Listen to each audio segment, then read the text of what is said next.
Oh, hey, what's going on, guys? Welcome to my dirty basement where we come over here and pop in the studio, you know, where the magic happens.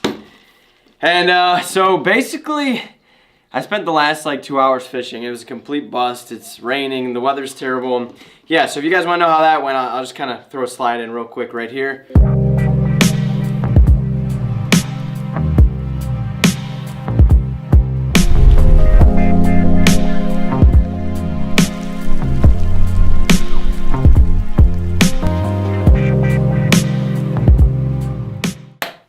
So because fishing was a bust, I wanted to share with you guys the top 3 baits that I think every fisherman should have in their tackle box. These are baits that you can fish pretty much any time of the year, and they're going to be, you know, productive. If you're an expert fisherman, they're a good go-to if you've just ran out of options and you want to stick to your guns, or if you're a beginner and you're just learning how to bass fish and you want an easy way to catch fish without really knowing what you're doing. So, with that being said, the first bait I want to share with you guys is the spinner bait. The spinner bait is an all-time favorite to a lot of people, and you know what? It's a universal bait for a lot of species of fish. It's a killer when it comes to bass fishing. So when it comes to these guys, if you don't know what really these are, what the point of them are is they are made to imitate a school of fish. So whether you guys are fishing, you know, pre-spawn in the spring, or you're fishing late in the fall when the shad are running, or you guys are just fishing in the pond in the summer, these are always a good go-to. They're never gonna let you down. Any fish will smash these. So, you know, and the reason that I think this is such a great bait is because, one, if you're on that expert level of fishing and you know what you're doing, then you know why this is good. But, you know what I mean? Sometimes there's just scenarios where you cannot get a fish to bite, you cannot get fish to, you know, follow a certain pattern. Sometimes throwing a spinner bait really just triggers them off. If you guys are beginners and you have no idea, you don't know anything about bass fishing, this bait is so easy to use. All you have to do is cast it and retrieve it, and it's going to be successful. And there's ways you can modify these to make these better. And so it's just an all-around great safety bait to have, and it's pretty beneficial to use throughout any time of the year. Moving on from the spinner bait. Ow, I just hooked myself with that bad. So moving on into number 2, I think you guys should have a square bill crankbait. You know, when it comes to crankbaits, it's definitely something to get into. It's something to learn. Crankbait fishing isn't always the easiest, but when it comes to these guys, I think these are a good all-around bait. If you're a beginner, you know, you want to learn a little more and you want to kind of just get out there and try something new, this is a good bait to start with. If you are on the expert level, again, sometimes there's just prime times during the year where this can be used, and it's super beneficial. But no matter what you're doing, if you're fishing, you know, smallmouth in the creek or the rivers, great bait. If you're fishing, you know, lakes and you're fishing up pretty much anywhere that you're going to be fishing shallow water, these things are a killer. And the reason that I picked this one in general is because I don't care who you are, but 90% of the people, I'm going to say, started off casting like a bait in a pond, and that's how they caught their first bass. Not all these guys are, you know, fishing on boats in these big lakes. So if you're like me and you grew up fishing ponds, killer bait. You grew up fishing creeks, killer bait. You know, spring, fall, no matter what time of year, even the dead of the summer when I'm wading,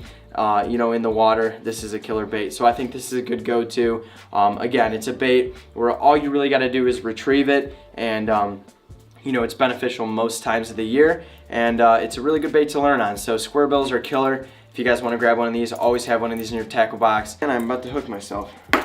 And then last but not least, we have the good old Senko and or rubber worm. Always have a bait like this in your tackle box. When it comes to Senkos, or in this case, this is actually a Yum Dinger, this bait will do you wonders. If you don't know what you're doing, or even if you do know what you're doing, somehow this guy catches more fish than you would ever imagine. If you're fishing a pond, you're fishing a deep lake, you're fishing a river, it doesn't matter where you're fishing this thing. I've caught so many species of fish and so many just fish in general on this guy right here. You know, rubber worms have been around for the longest times. You know, doesn't matter what style you're fishing, but for some reason this particular design is just a game changer. I literally took this bait and took my little cousin out fishing one time, and literally she wanted to go to the pond with me. I gave her Zebco push button, literally threw this on there. She cast it in there, and she's like 7 years old. She has no idea what she's doing, and she was catching more bass than me fishing what I was fishing, and she was literally just letting this sit there on the bottom. I've literally given this worm to people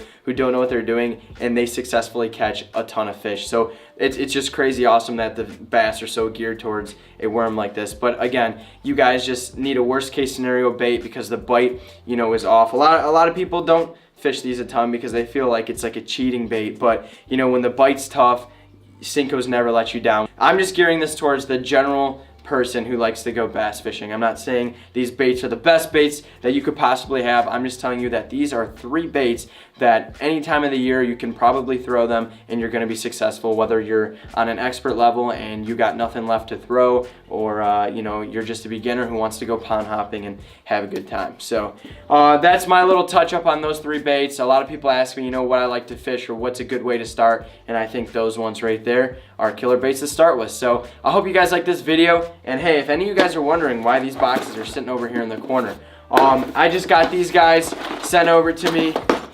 Super happy to be working with Mystery Tackle Box, and yeah, if we can get 50 likes on this video, I will go do, what do you guys think? Should we do a MTB Slam tomorrow? A lot of you guys have been asking me about bass fishing videos and told me to do something like this, so if you guys think I should do an MTB Slam tomorrow, go ahead and smash that like button. Otherwise, I'm Jordan from Tightline TV. Thank you guys so much for watching. Oh, and the biggest thing, before I cut you guys off, we hit 1,000 subscribers last night. That is crazy. I can't believe I am realizing that now.